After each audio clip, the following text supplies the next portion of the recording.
Ciência e Vida.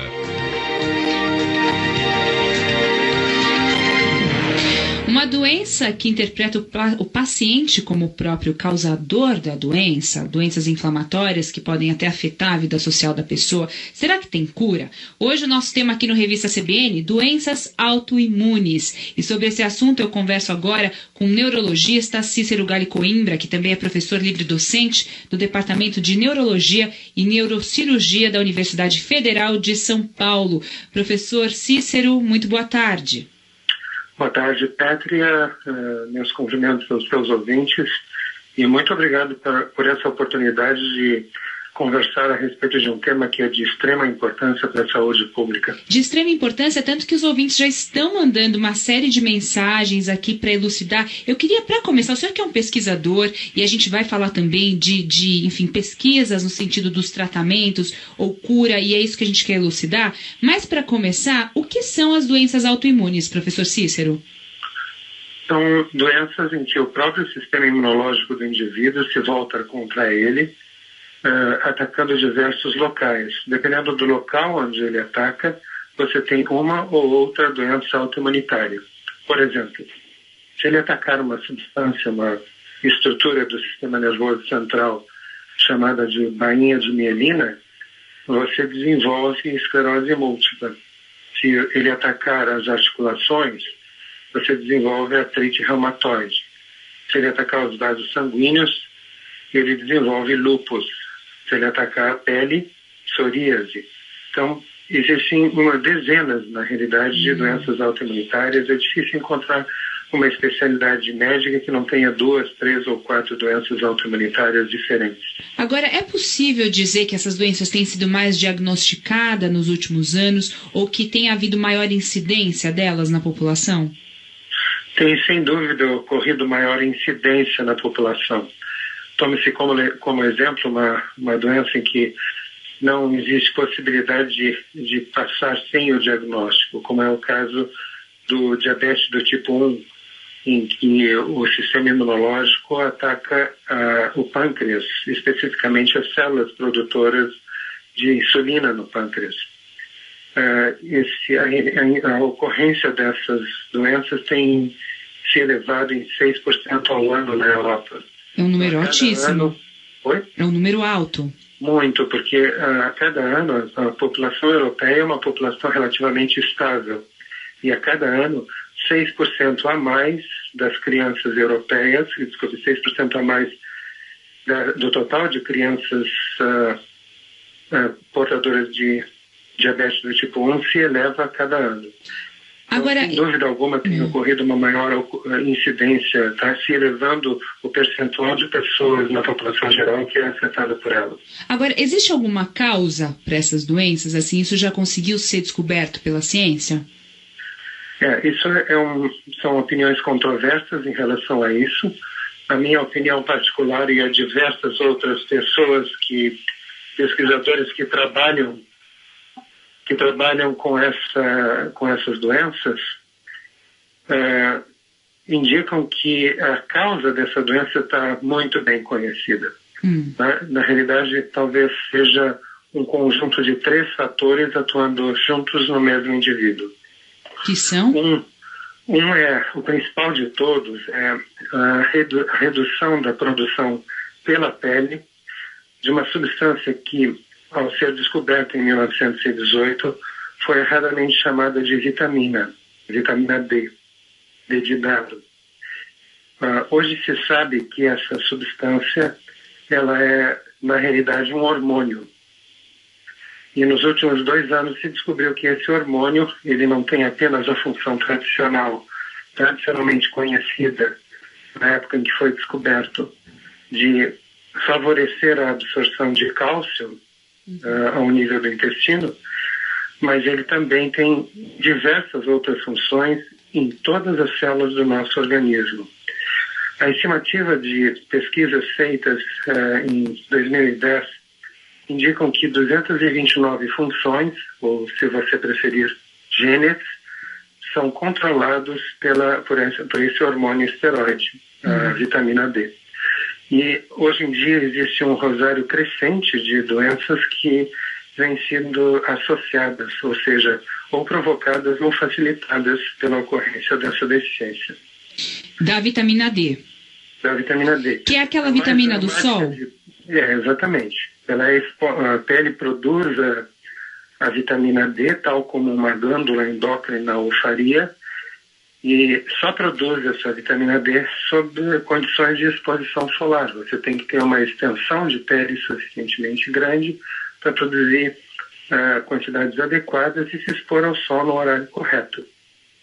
Isso é muito importante. Se você tivesse, por exemplo, cerca de, vamos dizer, a pele das pernas e dos braços expostos ao sol num período de cerca de meia hora, você produziria, sendo uma pessoa jovem, de pele clara, você produziria cerca de 10 mil unidades internacionais de vitamina D. Uhum. Isso é uma quantidade que muitos médicos consideram tóxica, mas isso está fora, essa consideração como sendo tóxica nessa quantidade está fora do conhecimento científico atual. Uhum. Infelizmente, a dose diária recomendada segue sendo uma dose minúscula, uma dose insuficiente e irrisória, incapaz de tirar qualquer pessoa de um estado de deficiência. Uhum. Ainda hoje se preconiza, isso que houve uma elevação dessa dose diária recomendada nos últimos 2 anos,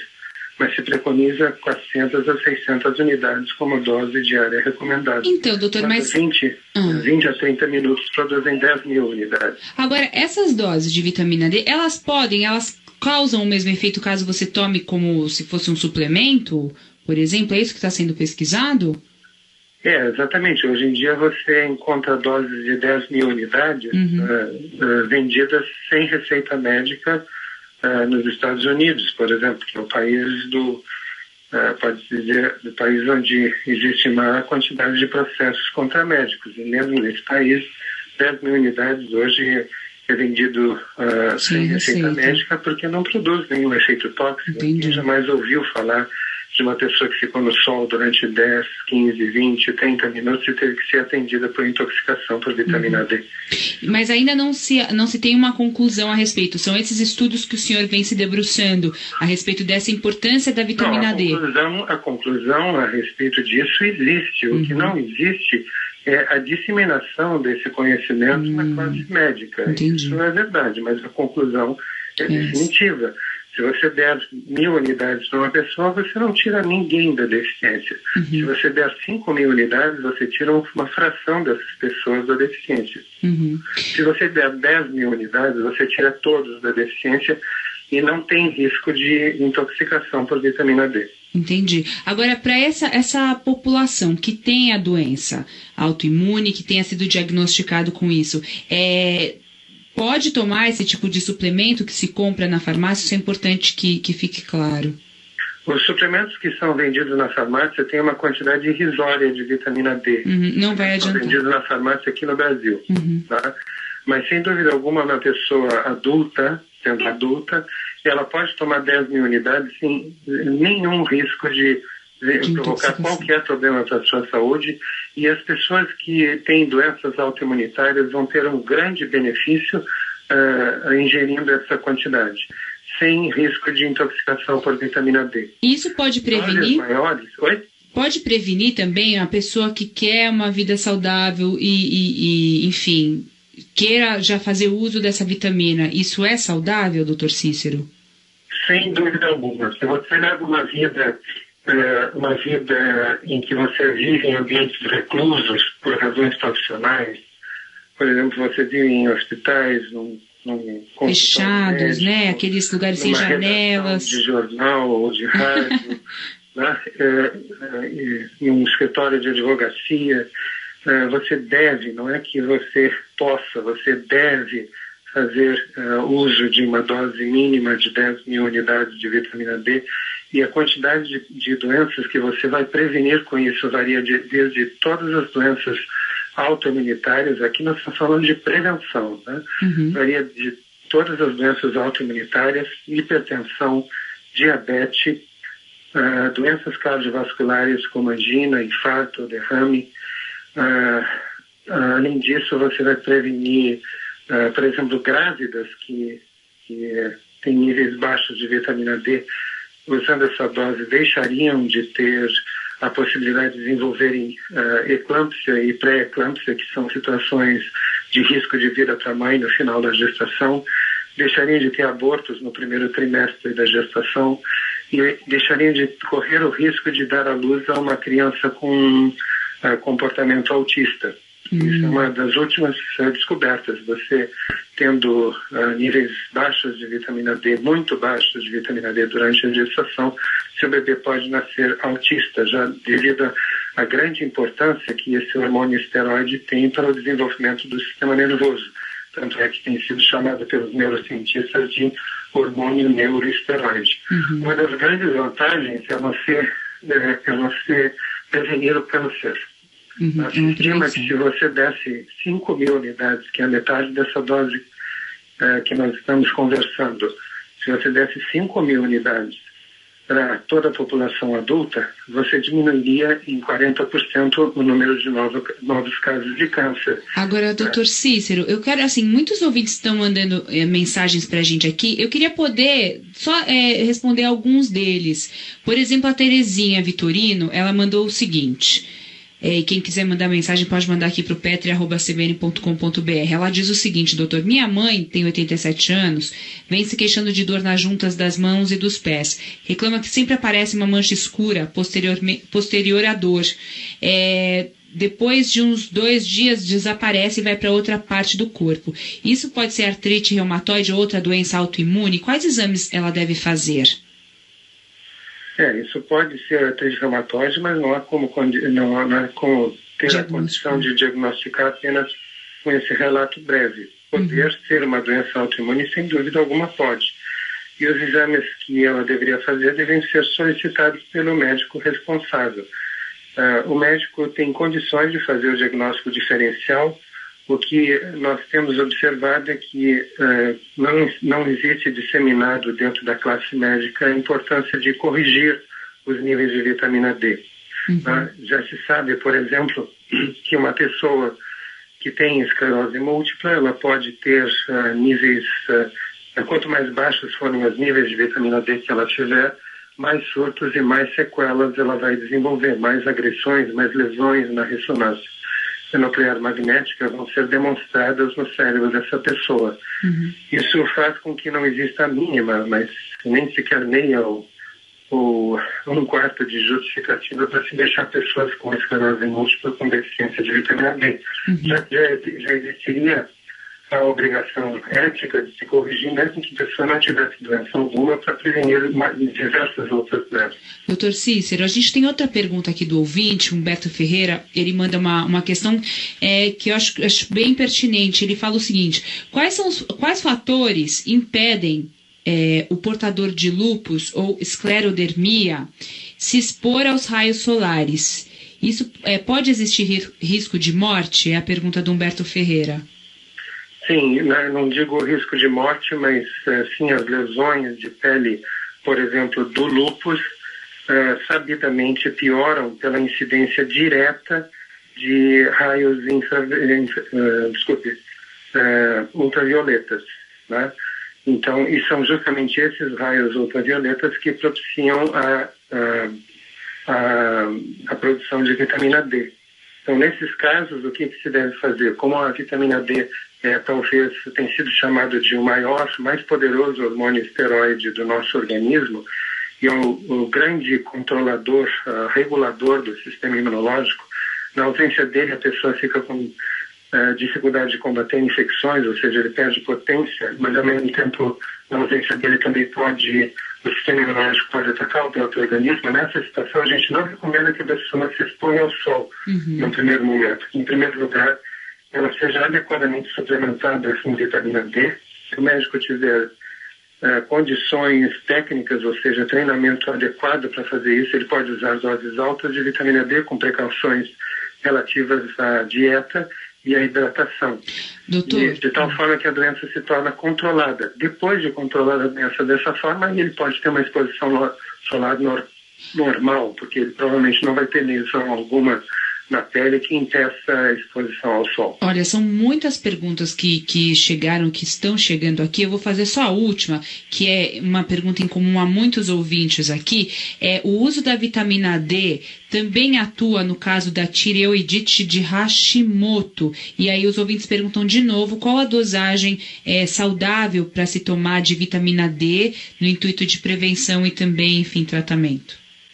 A tireoidite de Hashimoto é uma doença em que o sistema imunológico agride a tireoide, provocando uma inflamação na tireoide e diminuindo a produção de hormônios tireoideus.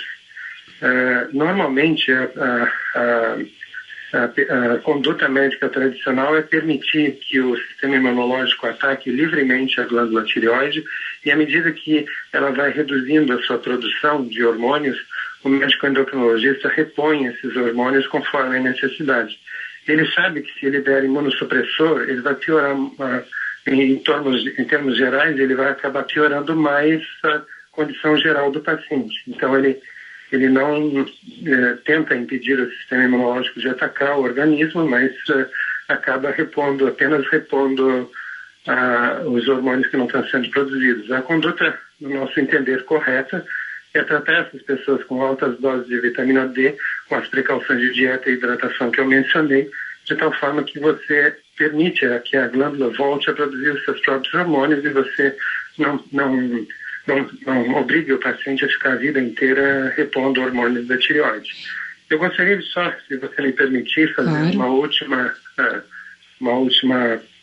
afirmação, eu acho que é de extrema importância, e serve talvez como fechamento, que é a questão do seguinte problema. A deficiência da vitamina D, hoje em dia, afeta 77% da população paulistana no inverno e afeta 39% dessa mesma população no verão.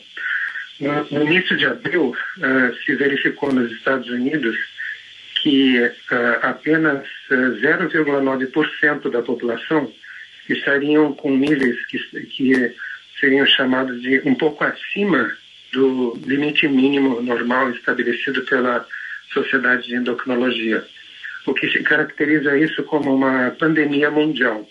Então, nós temos um grande número de pessoas afetadas por essa deficiência, um grande número de doenças associadas, ou seja, provocadas ou facilitadas por ela.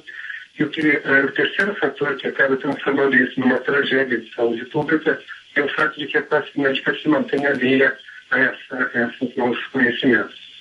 Poderia ser muito mais efetivo o tratamento de diversas doenças e, sem dúvida, a prevenção nem se fala. A prevenção seria de grande eficiência se houvesse essa preocupação disseminada em toda a classe médica. Então, eu vou fazer só mais uma pergunta para o senhor, porque foi uma pergunta aqui, acho que é importante, uma pergunta do ouvinte, que ele fala o seguinte: o senhor Antônio, ele tem psoríase e indicaram a ele procurar um centro de infusão biológico, mas ele está com dificuldade de encontrar. O senhor sabe se tem algum centro desse na rede pública no país? Olha, na realidade, a solução da psoríase é de extrema simplicidade. É uma das doenças que mais responde a doses elevadas de vitamina D com as precauções recomendadas. Esses medicamentos biológicos são anticorpos produzidos por outros animais, em geral roedores, que são injetados por via, em geral, intravenosa ou intramuscular no indivíduo. Eles trazem risco de vida. Eles não são medicações inócuas.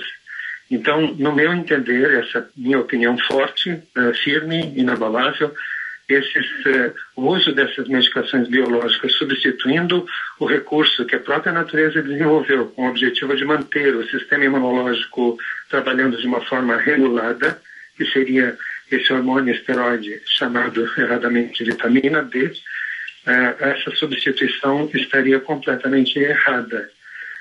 Estaria acarretando grandes gastos ao serviço público, já que se trata de medicações subsidiadas de alto custo, trariam risco de vida à saúde dessas pessoas e não trariam um benefício, não resolveriam a situação e ao longo do tempo trazem a possibilidade dessas pessoas desenvolverem doenças infecciosas muito graves e que provavelmente têm muita dificuldade de serem controladas. A minha opinião forte, inabalável, é que essas medicações trazem muito lucro a muitas pessoas, mas elas não são o correto de serem utilizadas pelos pacientes, nem subsidiadas pelo serviço público nesse sentido. Eu sei que muitos profissionais discordam disso, mas essa é a minha opinião inabalável, tendo visto o benefício que essas pessoas têm com o uso de medicações, com o uso do recurso que a natureza desenvolveu permitido, que é esse hormônio esteroide, erradamente chamado de vitamina B. Maravilha. Esse é um tema que a gente precisa abordar mais vezes, então, né, já que de extrema importância. Queria agradecer ao neurologista, professor livre docente do Departamento de Neurologia e Neurocirurgia da Universidade Federal de São Paulo, Dr. Cícero Galli Coimbra. Muito obrigada pelos esclarecimentos, Dr. Cícero. Eu que agradeço, Petra, por essa oportunidade de conversar com seus ouvintes. Muito obrigada e boa tarde. Agora 2 horas...